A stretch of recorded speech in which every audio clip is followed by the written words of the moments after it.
أعوذ بالله من الشيطان الرجيم. بسم الله الرحمن الرحيم. الرحمن علم القرآن خلق الإنسان علمه البيان. الشمس والقمر بحسبان والنجم والشجر يسجدان والسماء رفعها ووضع الميزان ألا تطغوا في الميزان وأقيموا الوزن بالقسط ولا تخسروا الميزان. والأرض وضعها للأنام فيها فاكهة والنخل ذات الأكمام والحب ذو العصف والريحان فبأي آلاء ربكما تكذبان. خلق الإنسان من صلصال كالفخار وخلق الجان من مارج من نار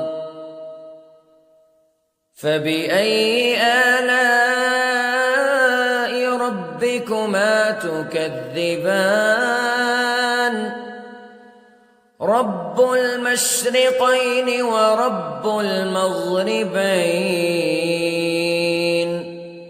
فبأي آلاء ربكما تكذبان.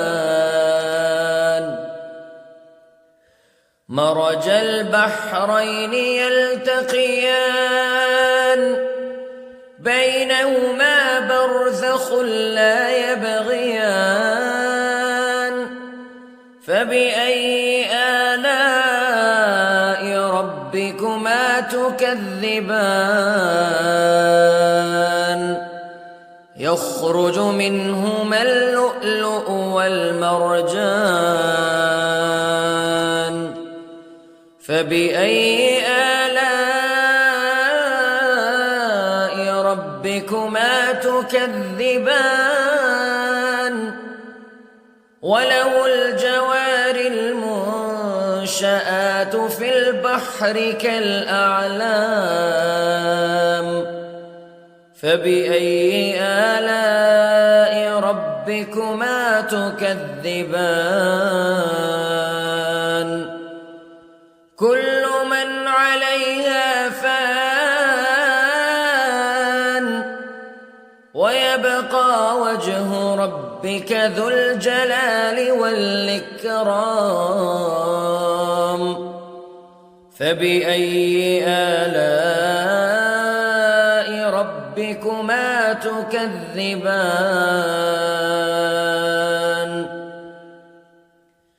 يسأله من في السماوات والأرض كل يوم هو في شأن فبأي آلاء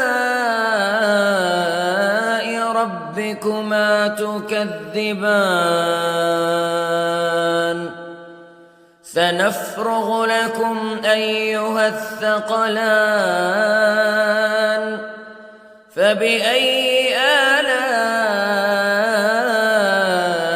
ربكما تكذبان.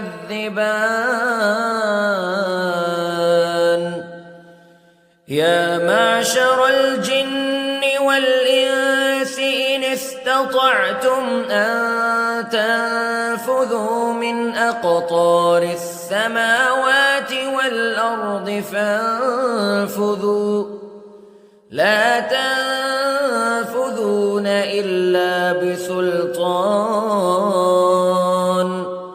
فبأي آلاء ربكما تكذبان يرسل عليكما شواظ من نار ونحاس فلا تنتصران فبأي آلاء ربكما تكذبان فإذا انشقت السماء فكانت وردة كالدهان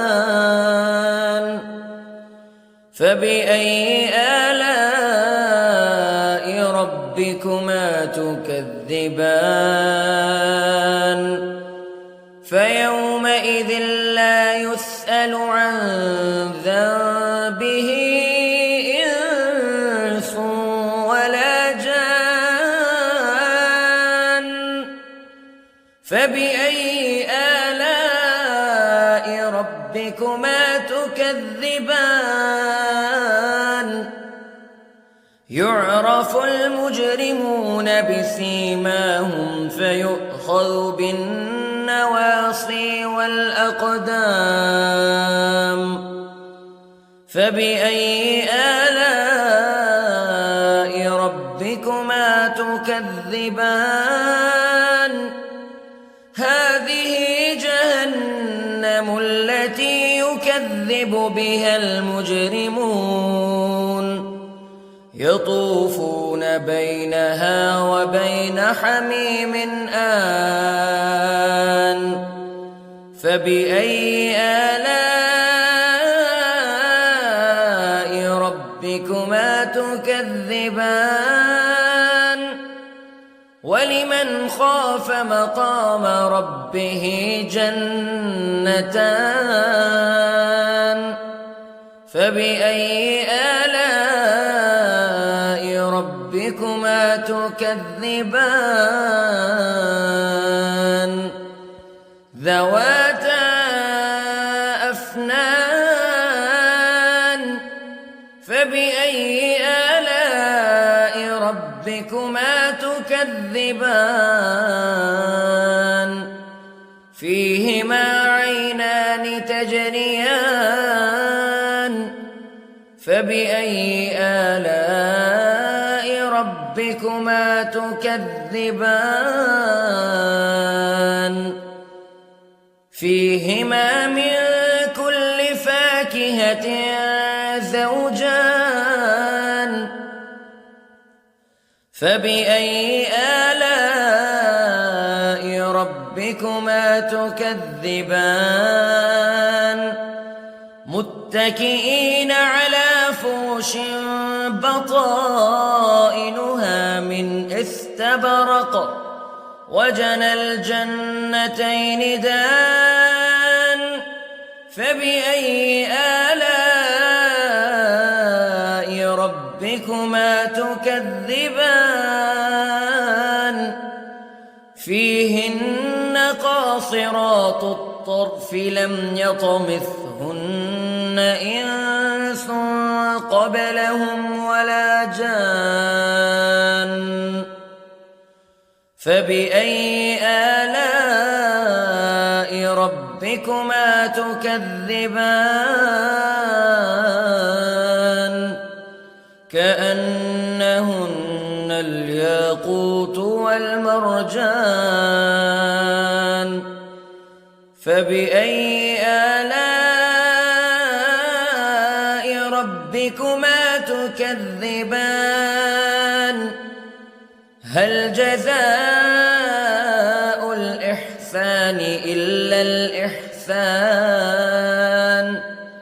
فبأي آلاء ربكما تكذبان ومن دونهما جنتان فبأي آلاء ربكما تكذبان مدهامتان فبأي آلاء